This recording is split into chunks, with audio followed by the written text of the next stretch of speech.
Hi friends, welcome to my channel. இன்றைக்கி எங்கள் வீட்டில் காளான் குழம்பு அதுக்கான வீடியோ தான் பார்த்துட்ருக்கீங்க. இது காட்டிலேருந்து பிடுங்கிட்டு வந்த கேளா. 3 ஒரு மீடியம் சைஸ்டு மஷ்ரூமு, 1 நல்லா பெரிய மஷ்ரூம். இது ரொம்ப வருஷத்துக்கு அப்புறம் இது இவ்வளோ பெருசாக பிடுங்குறோம். இதை நல்லா தண்ணியில் ஒரு 2-3 டைம்ஸ் வாஷ் பண்ணிட்டு நம்ம நல்லா கையிலேயே இந்த மாதிரி கட் பண்ணி எடுத்துக்கலாம். இந்த மாதிரி ஒரு 2-3 தடவை தண்ணியில் வாஷ் பண்ணாவே மண்ணெல்லாம் போய் நல்லா க்ளீன் ஆகிடும். இது புழு இருக்கான்னு நல்லா செக் பண்ணிவிட்டு இந்த மாதிரி கையிலேயே சின்ன சின்னதாக பிச்சு எடுத்து வச்சுக்கலாம். இது ஃப்ரெஷ்ஷான மஷ்ரூம். மண்ணிலேருந்து புடச்சி 1 hour 2 hours பிடுங்கிடணும். அதுக்கு மேலே ஆச்சுன்னா புழு பூச்சியெல்லாம் அதில் வந்துடும். ஸோ அதுக்கு முன்னாடி எடுத்துகிட்டு நம்ம க்ளீன் பண்ணி சமைச்சிக்கலாம். இது ஏற்கனவே மஷ்ரூம் ஃப்ரைட் ரைஸ் வீடியோ போட்டிருக்கேன். வீடியோ பார்க்காதவங்க என் சேனலில் இருக்கும், போய் பாருங்கள். இந்த மாதிரி எல்லா மஷ்ரூமையும் நம்ம நல்லா கட் பண்ணி எடுத்துக்கலாம். மேலே இருக்க இது கொடைன்னு சொல்லுவாங்க. இந்த கொடையை கையிலேயே ஈஸியாக பிடிச்சிக்கலாம். இந்த மஷ்ரூமும் ஒரு 2 to 3 minutes சீக்கிரமாக வந்துடும் ஃப்ரெண்ட்ஸ். இது நல்லா நம்ம கட் பண்ணி எடுத்துக்கலாம். இப்போது இது கிரேவி தான் செய்ய போகிறோம். இட்லி, தோசை, சாப்பாடு எல்லாத்துக்குமே ஒரு நல்ல காம்போவாக இருக்குது இந்த குழம்பு. தண்டை கையிலே பிச்சு இது பண்ண முடியாது. அதனால் நம்ம கட் பண்ணிவிட்டு அப்புறம் கையில் எடுத்து வச்சு இது பண்ணிக்கலாம், பிரிச்சுக்கலாம். இந்த மாதிரி நமக்கு தேவையான சைஸில் கட் பண்ணிக்கலாம் ஃபஸ்ட்டு. அதுக்கப்புறமா நடுவில் ஒரு 2-3 இந்த மாதிரி எடுத்து வச்சுக்கலாம். இதில் அடிவேர் மண்ணாக இருக்கும். அந்த அடிவேர் மட்டும் நல்லா க்ளீன் பண்ணிவிட்டு யூஸ் பண்ணணும். இல்லைனா வேணான்னு சொல்லி இது பண்ணிடலாம். இந்த மஷ்ரூம் கொஞ்சம் கம்மியாக தான் இருந்தது. அதனால் நாங்கள் வாங்கிட்டு சிப்பி காளானே நாங்கள் க்ளீன் பண்ணி நல்லா கட் பண்ணி எடுத்துக்கிறோம். சிப்பி காளான் பார்த்திங்கன்னா நல்லா ஒயிட் கலரில் இருக்குது. இது ஆர்கானிக் சிப்பி காளான் தான். இதுவும் அதே மாதிரி தான் இருக்குது. அதனால் இதையும் நல்லா க்ளீன் பண்ணி கட் பண்ணி எடுத்துக்கிறோம். இந்த மாதிரி இது ஒரு குட்டி பாக்கெட் மஷ்ரூம் தான் எடுத்துக்கிட்டோம். இப்போ பார்த்திங்கன்னா கிரேவிக்கு தேவையான பொருட்கள் பார்க்கலாம். சிப்பி காளான், அப்புறம் காட்டிலேருந்து பிடிக்கிட்டு வந்தால் நாட்டு காளான், அது போக சின்ன வெங்காயம், பெரிய வெங்காயம் மிளகாட்டி வைக்கிறதுக்காக எடுத்து வச்சுருக்கேன். அது போக 1/2 ஸ்பூன் சோம்பு, 1/2 ஸ்பூன் கசகசா, 1/2 ஸ்பூன் மிளகு, ஒரு பட்டை, 2 துண்டு கிராம்பு, ஒரு மூடி தேங்காய் திருவி வச்சுருக்கேன். ஒரு 2 மீடியம் சைஸ் தக்காளி கட் பண்ணி வச்சுருக்கேன். ஒரு கொத்து கருவேப்பிலை, காரத்துக்கு 4 மிளகா, அப்புறம் மறுபடியும் குழம்பு தாளிச்சிருக்கா கொஞ்சம் வெங்காயமும் கருவேப்பிலை தலை எடுத்து வச்சுருக்கேன். ஒரு 8 ஸ்பூன் காட்ட கொத்தமல்லி, அது போக மறுபடியும் தாளிக்கிறதுக்கு பட்டை, கிராம்பு, சீரகம், கடுகு, உளுந்து தாளிப்புக்கு தேவைப்படும். இது போக உப்பு, மஞ்சத்தூள், எண்ணெயெல்லாம் தேவைப்படும். இப்போ வாங்க ஃபஸ்ட்டு மிளகுக்கு எல்லாத்தையும் வதக்கி எடுத்துக்கலாம். அடுப்பில் வடைச்சட்டி வச்சு வடைச்சட்டி நல்லா காஞ்சிருச்சு. இப்போ கடலெண்ணெய் ஒரு 2-3 ஸ்பூன் சேர்த்துக்கலாம்.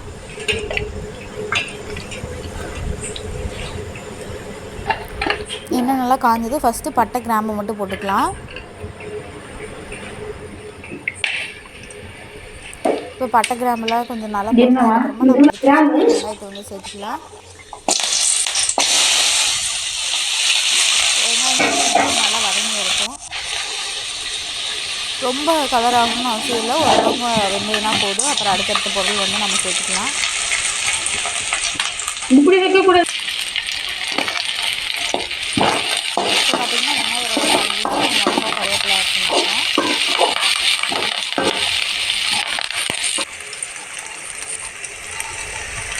அடுத்ததான் நம்ம சீரகம், சோம்பு அதெல்லாம் ஆட் பண்ணிக்கலாம்.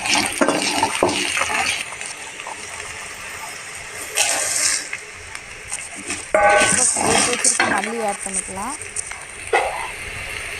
இது கூடயே ஒரு 2 ஸ்பூன் சீரகம் ஆட் பண்ணி நல்லா வதக்கிக்கலாம்.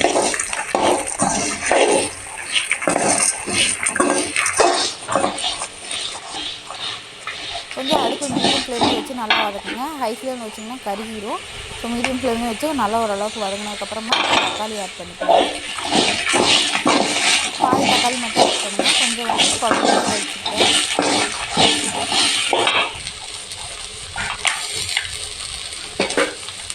தக்காளியில் இருக்கா லைட்டாக உப்பு வச்சுக்கோங்க.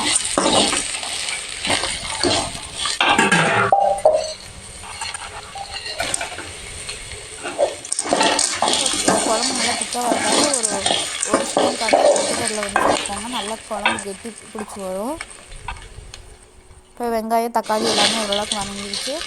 எடுத்து வச்சுக்க தேங்காய் சேர்த்து நல்லா வதக்கிக்கலாம். தேங்காய் சேர்த்ததுக்கப்புறம் ரொம்ப நேரம் வதக்க தேவையில்லை. 1 நிமிஷம் நல்லா கிளம்பி நல்லா 2 நிமிஷம் போதும். இப்போ அடுப்பு ஆஃப் பண்ணிட்டு நல்லா ஆறினோடனே நல்லா அரைச்சி எடுத்துகிட்டு வந்துக்கலாம். நான் கிரைண்டரில் தான் போட்டு நல்லா அரைச்சி எடுத்துகிட்டு வரேன். இந்த ஆறினோடனே கிரைண்டரில் சேர்த்து நல்லா அரைச்சிக்கலாம். நீங்கள் செக்கில் ஆட்டுறதுனாலும் ஆட்டிக்கலாம், மிக்சியில் அரைச்சிக்கணுனாலும் அரைச்சி எடுத்துக்கலாம். இது வந்து நல்லா ஆறட்டும். இப்போ பார்த்திங்கன்னா எல்லாம் அரைச்சி எடுத்துகிட்டு வந்துட்டேன். மிளகு இதில் இருக்குது. அது போக தாளிக்கிறதுக்கு பார்த்திங்கன்னா அப்பளையாவே காட்டின மாதிரி கொஞ்சம் தக்காளி, கருவேப்பிலை, வெங்காயம் எடுத்து வச்சுருக்கேன். இப்போ கொஞ்சம் எண்ணெய் சேர்த்துக்கலாம். குழம்பு நல்லா வாசமாக இருக்கிறதுக்காக பட்டை கிராமெல்லாம் இதுக்கும் 1 2 போட்டுக்கலாம். பட்டை கிராம்பு, கொஞ்சமாக சோம்பு சேர்த்துக்கலாம்.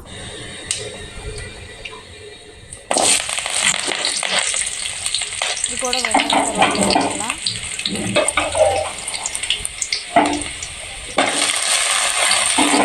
வெங்காயம் நல்லா வதங்கினோடனே எடுத்து தக்காளி சேர்த்துக்கலாம். ஒரு 4 தக்காளி கிட்ட இருக்கும். தக்காளி ஓரளவுக்கு வெந்தோடனே நம்ம க்ளீன் பண்ணி வச்சுருக்க மஷ்ரூமை சேர்த்துக்கலாம். நான் ஃபஸ்ட்டு சுற்றிக்கலாம் சேர்த்துக்கலாம். அது வைக்க கொஞ்சம் டைம் அதிகமாகவே ஆகும். அதனால் சுற்றிக்கலாம் ஃபஸ்ட்டு சேர்த்து அதுக்கப்புறமா பாட்டிலும் கிளம்பி வந்து இயற்கைக்கலாம் சேர்த்துக்கலாம்.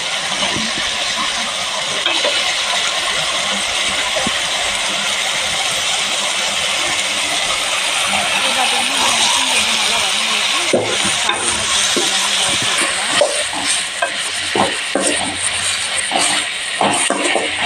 சேர்த்து நல்லா வதக்கி விட்டுக்கலாம்.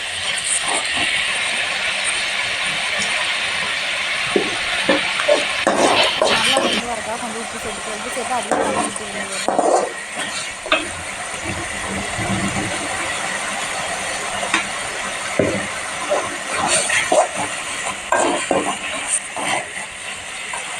இது கூடவே தேவையான அளவு கொஞ்சமாக மல்லித்தூள் சேர்த்துக்கலாம். குழம்புக்கு தேவையான அளவு ஒரு 1/2 ஸ்பூன் காட்டு மல்லித்தூள் ஆட் பண்ணி நல்லா வதக்கிக்கோங்க. இது கூடவே நம்ம எடுத்து வச்சுருக்க மிளகை வந்து சேர்த்துக்கலாம். இது வந்து சேர்த்து கொஞ்சம் செம்மி நல்லா மிக்ஸ் பண்ணிக்கோங்க. இதில் வந்து தண்ணி சேர்க்காமல் இருக்குது. அப்போ தான் மிளகா பச்சை வாசனை நல்லா வந்து வரும். 2 to 3 மினிட்ஸ் வந்து நல்லா மீடியம் ஃப்ளேமில் வச்சு நல்லா இதை வதக்கி விட்டுக்கோங்க. மசாலோட பச்சை வாசனை போகிறதுக்கு.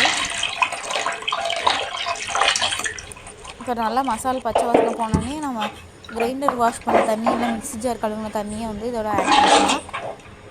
ஆட் பண்ணி நல்லா ஒன்ஸ் மிக்ஸ் பண்ணிவிட்டு நம்ம குழம்புக்கு தேவையான அளவு தண்ணி ஆட் பண்ணிக்கலாம்.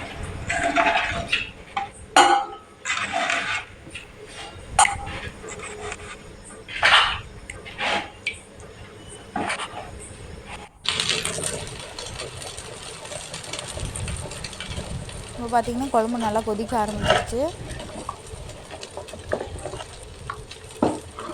இதை அப்பப்போ கொஞ்சம் கிளறி விட்டுக்கணும், இல்லைனா அடியில் பிடிச்சிக்கும். அதனால் கொஞ்சம் கிளறி விட்டு ஒரு 10 மினிட்ஸ் கடை நல்லா கொதிச்சு வந்ததுன்னா போதும். மஷ்ரூம் ஏற்கனவே ஓரளவுக்கு வெந்திருக்கும்.